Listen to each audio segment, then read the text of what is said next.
10 लाख करोड़ रुपए छाप दिए तो भारत की अर्थव्यवस्था 400-500 लाख करोड़ होनी चाहिए। कहां गए सब पैसे?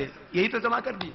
लोग बोलते हैं ना बाबा 400 लाख करोड़ रुपए लूटे हैं, इसका क्या प्रमाण है? जो देश के बाहर और देश के अंदर जमा है, इसका यह प्रमाण है। रिजर्व बैंक के द्वारा छापे गए नोट ही प्रमाण है। और इन नोटों का उपयोग करके क्या किया गया? इलीगल माइनिंग की गई। इलीगल माइनिंग करके फिर बाद में तो पैसे में ही चीज कन्वर्ट होती ना, हर एक चीज। इलीगल माइनिंग की गई, राष्ट्रीय संपत्तियों को बेचा गया, विकास के नाम पर बजट बनाए गए, उसको लूटा गया, और चोरी करके, गद्दारी करके, धोखा करके, रिश्वतखोरी करके देश को लूटा गया, और टैक्स के पैसे चोरी करके लूटा गया। 4 तरह की बड़ी लूट हुई, और वही आधार है 400 लाख करोड़ रुपए की लूट का। ये लूट का पैसा वापस दिलाना है, और आगे देश में बहुत धन संपदा ऐश्वर्य है। करीब 10,000 लाख करोड़ रुपए के, तो चलो भस्त्रिका कर लो, 10,000 लाख करोड़ रुपए के तो प्राकृतिक संसाधन है अपने देश के अंदर।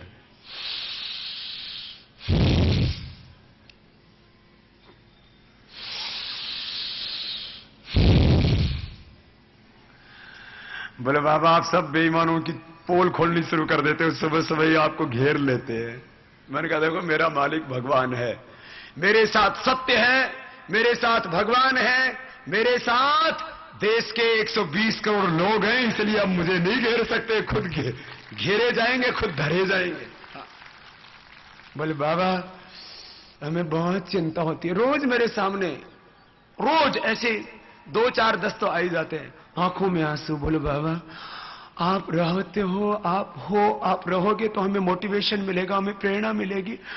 बाबा आपको कुछ हो गया तो हम कैसे जिएंगे? मैंने कहा मुझे कुछ नहीं होने वाला। ये बुरे लोग मुझे नहीं मार सकते, मुझे तो इस धरती पर इन बुरे लोगों का अंत करने के लिए भगवान ने पैदा किया है। मैंने कल एक शब्द का प्रयोग किया, तब मैंने कहा आज तक आपने लोग चीजें सुनी होंगी, weather proof, water proof, fire proof. मैंने कहा भगवान ने मुझे डेथ प्रूफ करके भेजा है। इस देश के लोग मेरी रक्षा कर रहे हैं, सत्य और भगवान मेरी रक्षा कर रहा है। आपने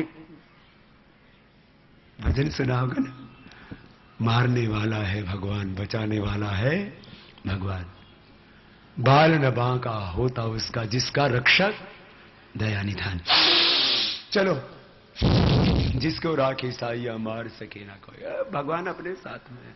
सांस लंबे भरते रहो, रोज भस्त्रिका, कपालभाति, बाह्य, अनुलोम विलोम, ये सब प्राणायाम करने, और प्राणायाम करते करते क्या हुआ है और हमने देश को क्या दिया है, और आजादी के इन 64 वर्षों में सरकारों ने क्या किया है। सरकारों का विकास के नाम पर विनाश, और योग और आयुर्वेद और भारतीय संस्कृति को प्रतिष्ठापित करके हमने देश का विकास कैसे किया है, और कैसे क्या क्या लोगों को दिया है, पूरा हिसाब किताब देंगे। 5 मिनट लगातार करना है आपको, रुकना नहीं है किसी को भी। लंबा लंबा श्वास लो और करो।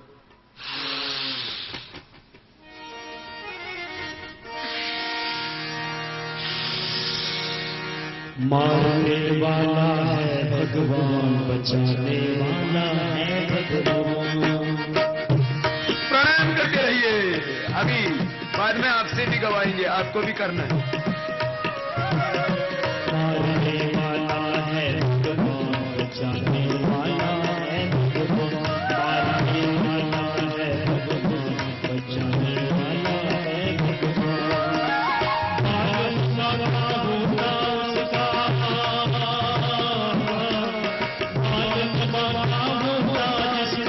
बचाने वाला है भगवान।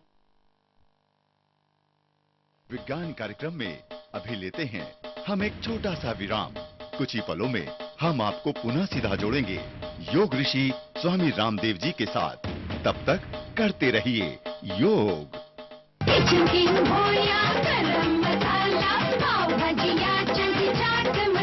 असली मसाले सच सच MDH MDH। पवित्रता है परम, शुद्धता है परम, क्वालिटी है परम, विश्वास है परम, परम परम। आ गया है परम, छा गया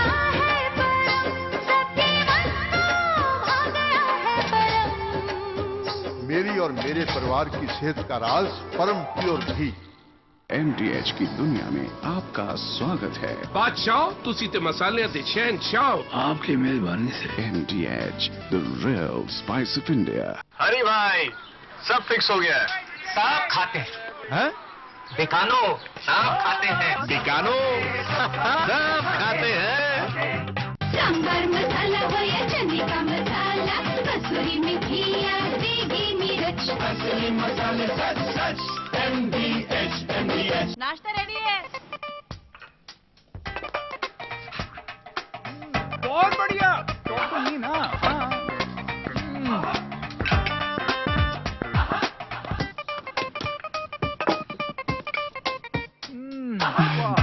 अगर लाइफस्टाइल नहीं बदल सकते तो बदलिए अपना cooking medium. Dairy best live life pure ghee, जिसमें है 85% लेस कोलेस्ट्रॉल। अब खाना बने न्यूट्रिशियस और आप रहे healthy. Dairy best live life, जुग जुग जियो।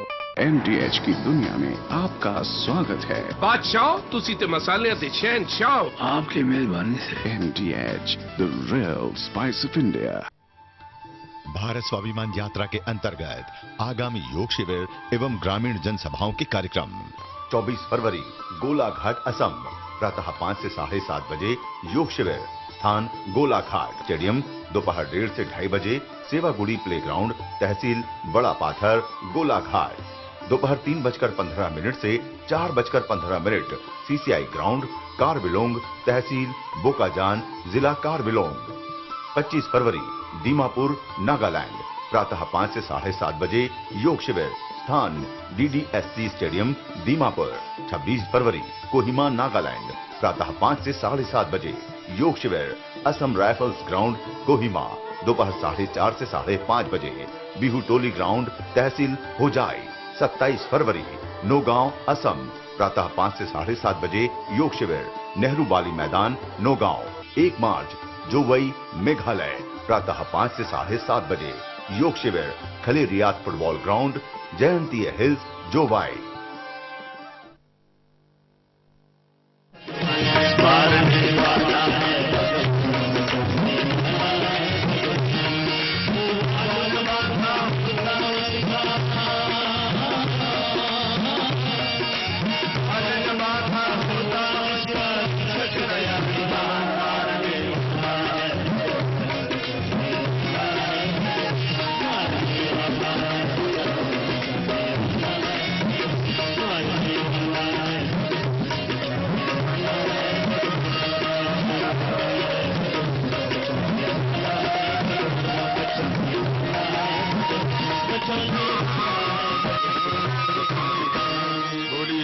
सच्चिदानंद भगवान की जय। भारत माता की जय। भस्त्रिका प्राणायाम किया ना, इससे 5 प्राणों का, 5 कोशों का, तीनों शरीरों का पोषण होता है। डीप ब्रीदिंग में 10 से 20 गुना अतिरिक्त ऑक्सीजन हमारे शरीर में अवशोषित होता है और इस एक्स्ट्रा ऑक्सीजन से पूरी बॉडी एनर्जाइज हो जाती है। तो 5 मिनट ऐसे भस्त्रिका रोज करना है। फिर कपालभाति देखो, सांस को बाहर छोड़ना, बहुत इजी है। कंधे नहीं हिलेंगे, ऐसे नहीं करना, ऐसे नहीं करना, ऐसे लगातार करना, बहुत अच्छा है।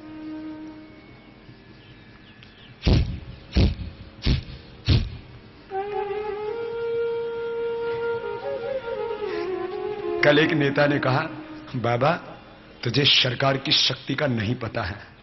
मैंने कहा तुम्हें सुप्रीम सरकार की शक्ति का नहीं पता है।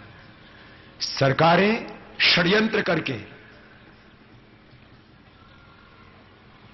अपनी राजनीतिक शक्तियों का दुरुपयोग करके अब तुम हमको दबा नहीं सकते, कुचल नहीं सकते, अब तो खुद कुचले जाओगे भाई।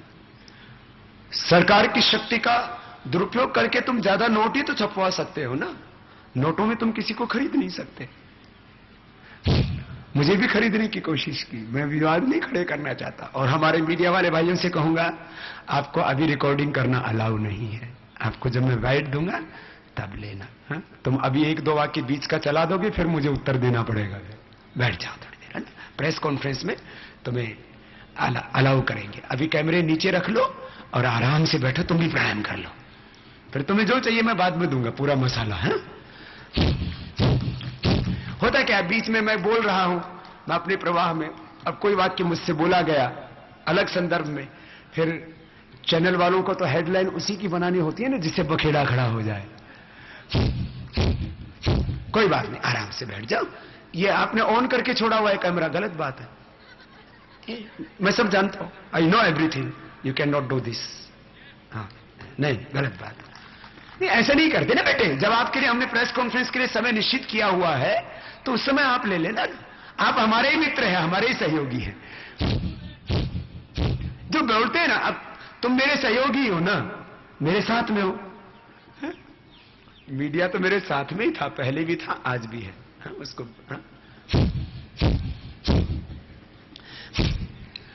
कल एक मीडिया वाले ने गड़बड़ करने की कोशिश की, हमने उसको फोन किया, मैं कहा देखो भाई गड़बड़ मत करो, मैं तो देखो तुम भी लपेटे में आओगे। जो सच है उसको सच कहो। यदि मैं सही हूं तो मुझे सही कहो, और मुझे बहुत खुशी होगी जिस दिन मैं गलत हूं तो मुझे गलत कहना। लेकिन मैं यदि सही हूं तो मैं सही हूं और सही रहूंगा, कोई मुझे गलत साबित नहीं कर सकता। सांच को कहीं आंच नहीं है। कपालभाति कर लो जरा, देखो। अरे सबसे बड़ी शक्ति इस धरती पर भगवान की है, और हम सब ईश्वर पुत्र हैं, अमृतस्य पुत्रः। हम सब भगवान की संतान हैं, हम सब इस धरती माता के बेटे बेटियां हैं, हम मां भारती की औलादे हैं।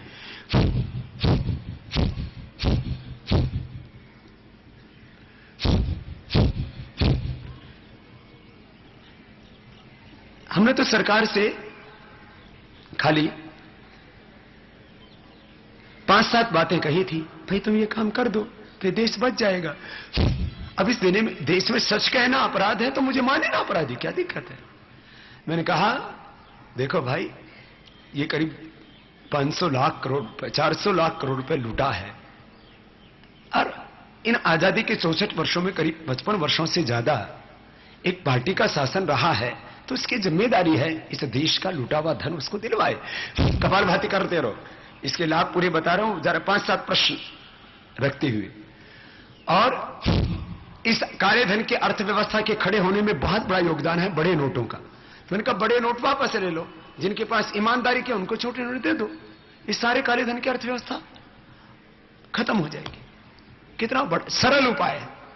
और करेंसी डिमोनेटाइज पहले भी देश में 3 बार हो चुका है, कर दो ना। अब ज्यादा बड़ी बेईमानी हो लेने की, पहले इतनी बेईमान नहीं थी।